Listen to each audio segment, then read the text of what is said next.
ஆதியாகம புத்தகம் நல்லா கவனிக்கணும். 6ஆம் அதிகாரம் 17-12 வசனம். வானத்தின் கீழே ஜீவ சுவாசமுள்ள சகல மாம்ச ஜந்துக்களையும் அழிக்க நான் பூமியின் மேல் ஜல பிரளயத்தை வரப்பண்ணுவேன். பூமியில் உள்ள யாவும் மாண்டு போம். ஆனாலும் உன்னுடனே என் உடன்படிக்கையை ஏற்படுத்துவேன்.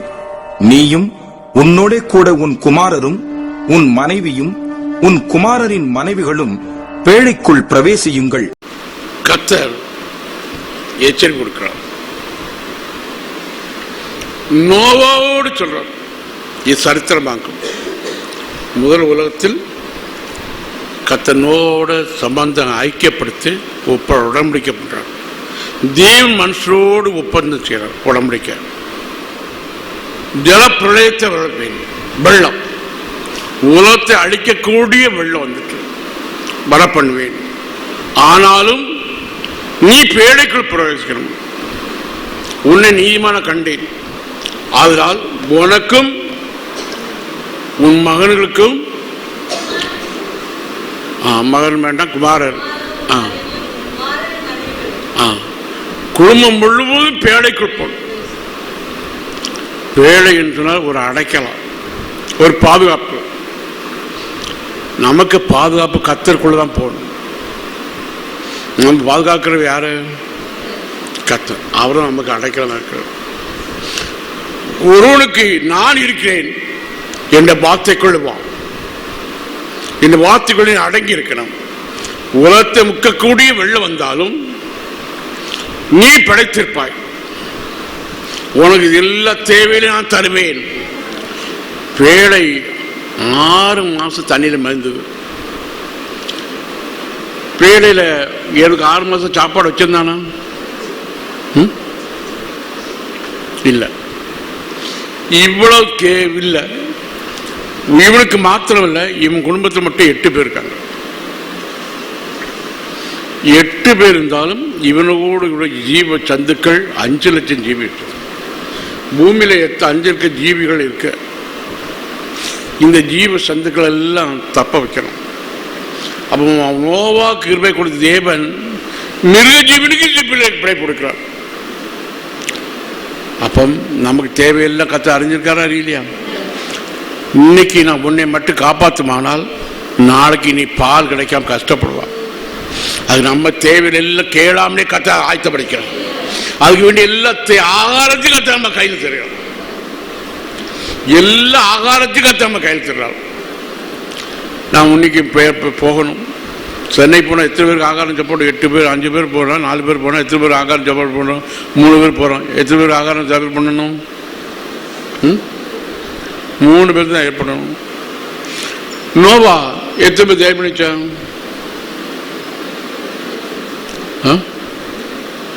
6 மாசம் வெள்ளத்தை மறைந்தது. அவன் குடும்பத்துக்கே அவன் செய்யலை. எல்லா ஆகாரத்தையும் கையில் கத்த கொடுத்தாரா? கொடுக்கலையா?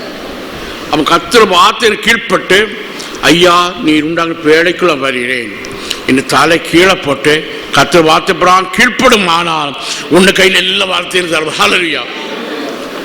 தேவ வசனத்தை தருவார். தேவனுடைய எல்லா தேவையும் கத்த தருவார்கள். ஒன்றும் உழைச்சிட்டு வேண்டியில்லை. ஆனாலும் 12 என்ன போட்டிருக்கு? ஆனாலும் உன்னுடனே என் உடன்படிக்கையை ஏற்படுத்துவேன். நீயும் உன்னோடே கூட உன் குமாரரும் உன் மனைவியும் உன் குமாரரின் மனைவிகளும் பேழைக்குள் பிரவேசியுங்கள். உன்னோடு உடன்படிக்கப்பட்டேன். இதன் பலனாக உன்னோடு ஒப்பந்தம் பண்ணிடுறேன். உன் குடும்பம் முழுவதும் ஏறலாம், கிடைக்கும். என்ற உடன்படிக்கையின் பலன் உனக்கு மாத்திரம் இல்ல, உன்னை குடும்பம் முழுவதையும் கத்த காப்பாற்ற அழைக்கிறார். இவன் தான் நீதிமான கத்த கண்டார். இந்த குடும்பம் முழுவதும் மாத்திரம் இல்ல, இவனுக்கு தேவையான எல்லா ஜீவ ஜந்துக்களையும் எல்லா மிருக ஜீவன் கத்த காப்பாற்றலையா? அதாங்க நீங்க மிருக ஜீவனில் இருக்க காரணம். பறவையில் இருக்க காரணம் தான். கோழி முட்டை வேணும். உதாரணம் சொல்கிறேன். நேற்றுக்கு ஒரு பாடம் படித்தேன் நெட்டில். ஆமை முட்டை. இந்த ஆமை முட்டை விட மட்டும் கரையில் வந்து முட்டை விடும். கடற்குள்ள தான் கிடக்க. இது முட்டை விட்டு கடலை மண்ணில் மூடிட்டு போயிடும். இது எதுக்காக சொல்லணும்? கத்தரால் எல்லாம் முடியுங்கிறதுக்காக சொல்லணும். இது கண்டுபிடிச்சி கூடையில் பிறக்கிட்டு வேறு ஒரு இடத்துல குழி தோண்டி முட்டைகளை எண்ணி அதை வச்சுட்டு இத்தனை தேதி படைச்சேன்னு ஒரு போர்டு வச்சுட்டு போயிடறான். ஒரு 24 25 நாள் 24 நாள் பார்த்தா இந்த முட்டை உயிரடைஞ்சு ஆமையாக வரும். பூமிக்குள்ள புதைச்ச முட்டை உயிர் வந்த உடனே மண்ணை தொலைச்சிட்டு வரும். அது யாரு மண்ணை தோண்டி வெளியே தள்ளுறா?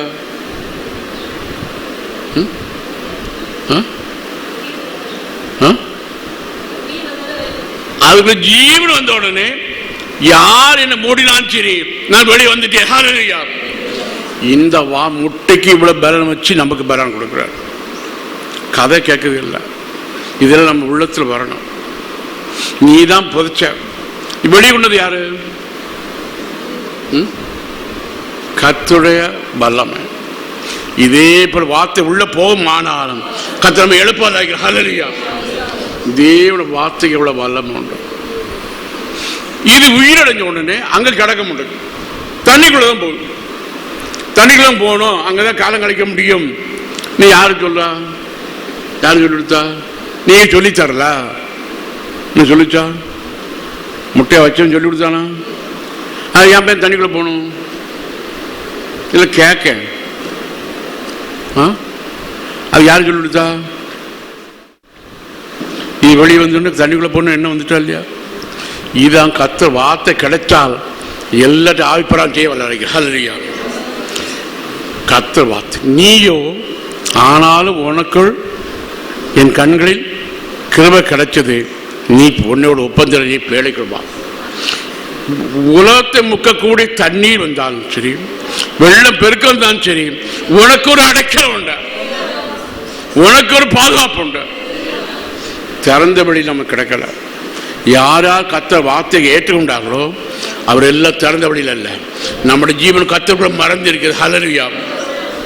இவனை யார் அடித்தாலும் ஒரு சாத்தான் பட முடியாது. அதான் சொல்லணும். இந்த வசனம் வாசிக்கணும்.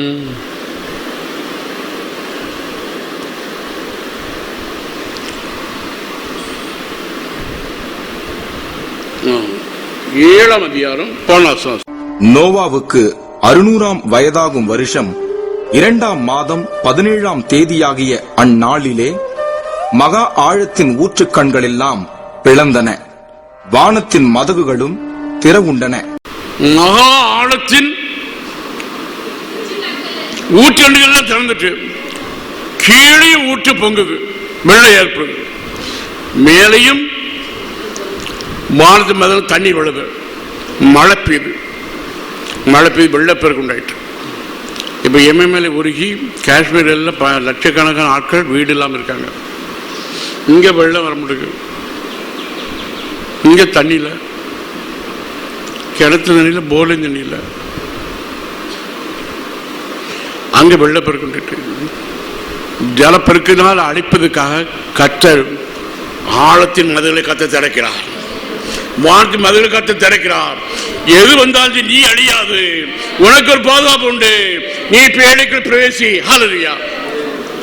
கர்த்தருடைய வல்லமை ஒருவனோடு ஆலோசனை கொடுக்கார். அப்ப கர்த்தர் கண்கள் நமக்கு கிருபை கிடைச்சு, ஆனால் கர்த்தருக்கு தயவு கிடைச்சானால் நமக்கு ஆலோசனை கொடுப்பார். யாரும் சொல்லி கொடுக்கின்ற அவசியம் இல்லை. கர்த்தருடைய கண்கள் நமக்கு கிருபை கிடைக்கணும். கர்த்தருக்கு நம்ம தயவு கிடைக்கணும். தயவு கிடைச்சால் ஆலோசனை எங்கிருந்து வந்தது? கர்த்தரை கொடுத்தாரா கொடுக்கலையா? வெள்ளம் உண்டாப்பது இந்த முதல்ல சொல்லியிருக்காரு. இப்ப ஆழத்தின் கண்ணில திறந்தாச்சு. கீழே ஊத்து பொங்குது, மேலையும். இப்ப எங்க போவ? எங்க போவ?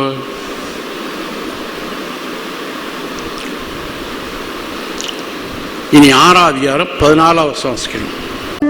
நீ கொப்பேர் மரத்தால் உனக்கு ஒரு பேழையை உண்டாக்கு. அந்த பேழையிலே அறைகளை உண்டு பண்ணி அதை உள்ளும் புறம்புமாக கீழ்பூசு. உனக்கு ஒரு பேழை உண்டாக்கணும்.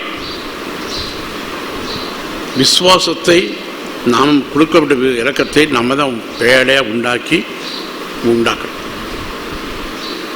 கர்த்தர் சொல்றார், பேழை உண்டாக்க வேண்டிய வேலை நம்ம வேலை.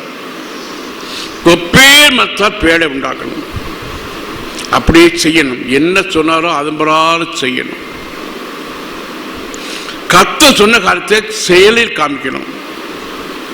பேழை உண்டாக்க சொன்ன கர்த்தர் இப்போ அதுக்குள்ள பிரவேசிங்கிறார். வெள்ளம் வரப்போது, உலகத்தை அழிக்கக்கூடிய வெள்ளம் வருது.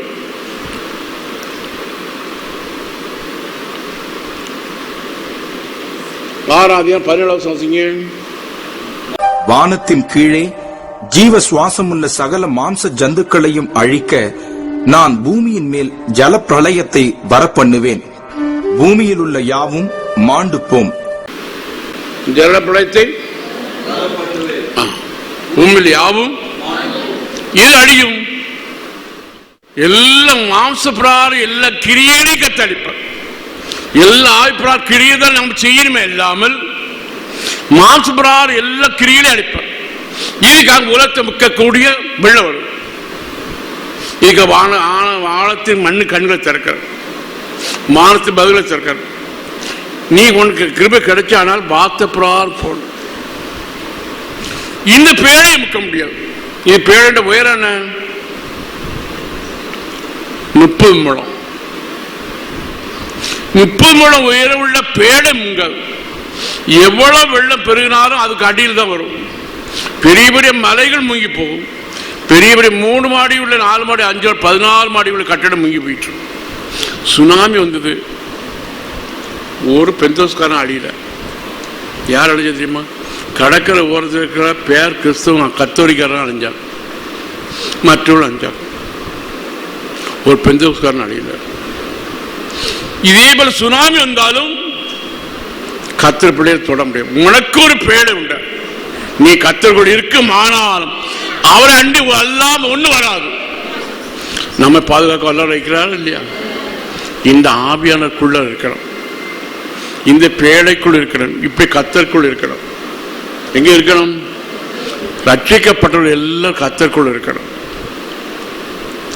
ஒருவன் காத்த பாவங்களை மன்னித்தார், ஆனால் எங்க இருக்கணும்?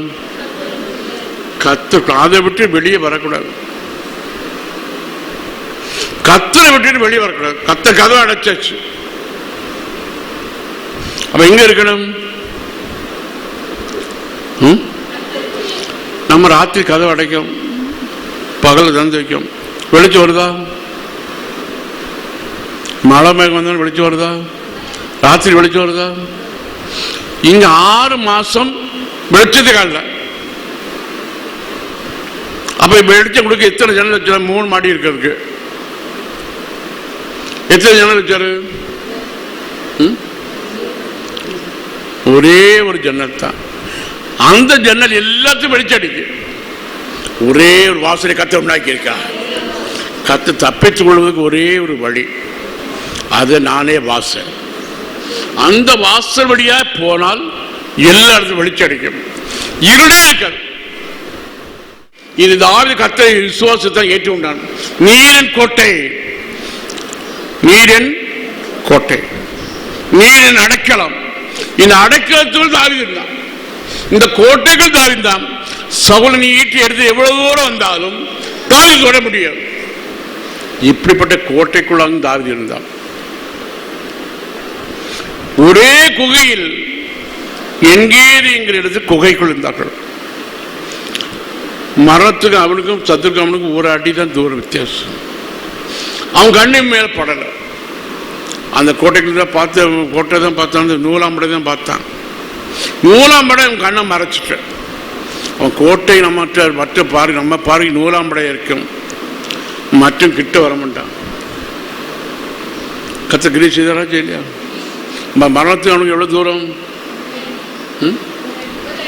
ஒரு அடிதான். அப்ப அப்படிப்பட்ட கோட்டைக்குள் நாம் இருக்கும். ஆனாலும் எவ்வளவு எதிர்ப்பு வந்தாலும் சரி, பட்டயத்தோடு இருந்தாலும் சரி, ஒரு பட்டை நம்ம ஏற்படாது. ஹல்லேலூயா. கர்த்தர் நம்ம பாதுகாக்க அழைக்கிறார். கர்த்தர் யோவாவோட எச்சரிப்பு கொடுக்கிறார். 7 நாள் டைம் கொடுத்தார். வெள்ளப்பெருக்கு பிறக்கிறதுக்கு 7 நாள் டைம். எல்லாரையும் நீ போய் பிரசங்கம் பண்ண, எல்லாரும் பேழைக்குள்ள வருவாங்க, வந்து பார்ப்பாங்க. 7 நாள் டைம் தர. அந்த வசனம் வசிக்கணும். 10 வசனம். 7 நாள் சென்ற பின்பு பூமியின் மேல் ஜலப்பிரளயம் உண்டாயிற்று. வெள்ளம் ஜலப்பெருக்க வந்து எப்போ? அவன் கத்த கிருபை காலம் 7 காலம் கொடு, 7 நாள் கொடுத்தார். கிருபை காலம் வரையிலும் ஒருவரும் உள்ளார். உள்ள நுழைஞ்சது மிருகங்கள் நுழைஞ்சிட்ட, பறவைகள் நுழைஞ்சிட்ட, நோவா குடும்பம் உள்ள நுழைஞ்சிட்டு. யார் நுழையல? மனுஷன் நுழையல. மனுஷன் ஏன் போல இருக்கு? அவனை தேவ சாயல் தான் சிருஷ்டித்தார், தேவனை போல தான் சிருஷ்டித்தார். அவன் ஏன் கர்த்தர் வார்த்தை அசட்டை பண்ணான்? வார்த்தை கேட்கல. 7 நாள் டைம் கொடுத்தும் ஏன் கேட்கல?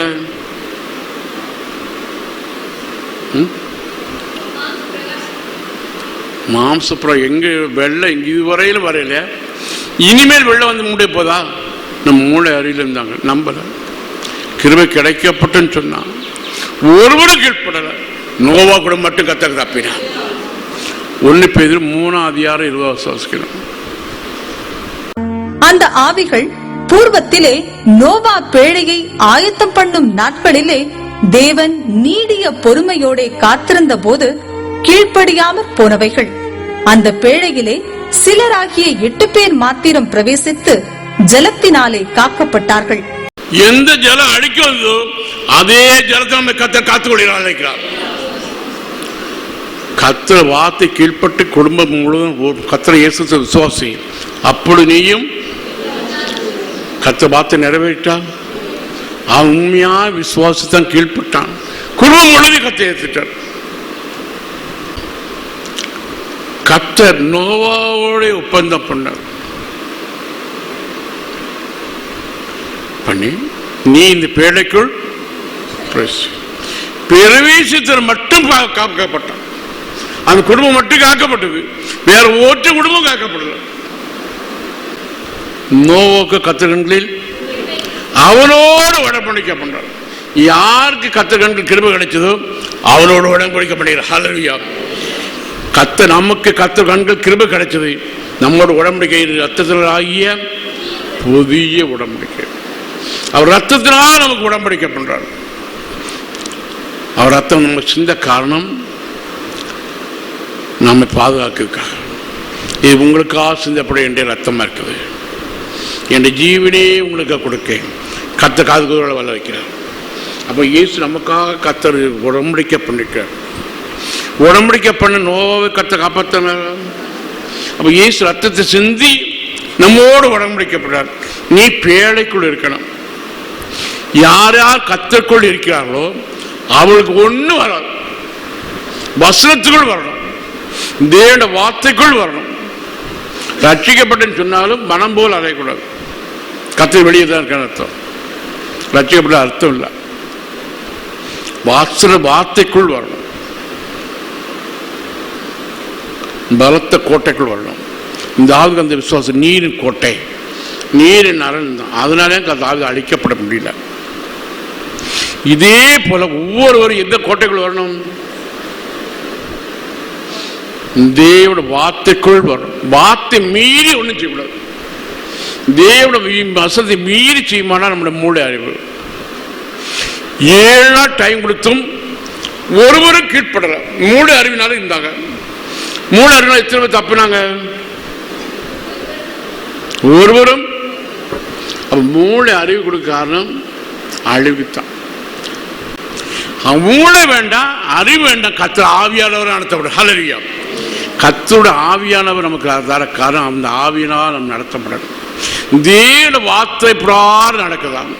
தேவ வார்த்தை ஆவியாயும் ஜீவனா இருக்கு. அந்த வார்த்தை பிரகாரம் ஜீவிப்பதாக ஆவி வந்திருக்க. நம்ம மூளை அறிவு பிரகாரம் ஜீவிப்புக்கு இல்லை. நம்ம எப்படி ஜீவிக்கிறோம்?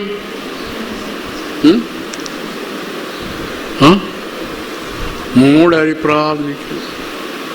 இதுதாங்க நமக்கும் நோவாக்கும் உள்ள வித்தியாசம். நமக்கு ரட்சிக்கப்பட்ட வித்தியாசம். சரியான ரட்சிப்புள்ளவனுக்கு ஏமாற்ற முடியாது. யார் சொன்னாலும் கேட்க மாட்டான். அங்க போய் கேட்பான், இங்க போய் கேட்பான்னு போக மாட்டான். நான் யாரோடையும் போக மாட்டேன். அப்ப நமக்கு என்ன வேணும்? தேவனோட வார்த்தை ஆவியானவரால் கீழ் சொல்லப்பட்டு அந்த ஆவியானவருக்கு நாம் கீழ்பட்டு இருக்கணும். தேவனோட வார்த்தை ஆவியானவரால் கிரகிச்சு ஆவியானவர் வந்த வசப்பிரகாரம் கீழ்பட்டு நடந்தால் நாம் தப்பலாம். உலகத்தை அழிக்கிற மாம்ச ஜந்துகள் எல்லாம் அழிக்கக்கூடிய வெள்ளம் வரும். இப்ப வந்துட்டு இனி அக்கினியம் வரும்போது அக்கினியால் அழிக்கப்படுறாரு. அது அங்கும் இப்ப இதெல்லாம் செய்து வச்சுக்கா. என்னது ஒரு கூடங்குளம் பக்கத்தில் நினைச்சு இதில் வெடிச்சா மெட்ராஸ் வரையிலுக்கு பவர் உண்டு, எல்லாத்தையும் அழிச்சிடும். அப்போ செல்வி நகர்லையோ இங்கே திரும்ப பெருமாள் பெருமாள் நகர்லையோ பெருமாள் குளத்துலையோ வீடு கட்டியிருந்தா நமக்கு ஒன்றும் வராதுல்ல. நல்ல வீடு கட்டியிருக்கோம், வேறு வீடு வாங்கி மேலே வச்சுருக்கோம், இது வருமா?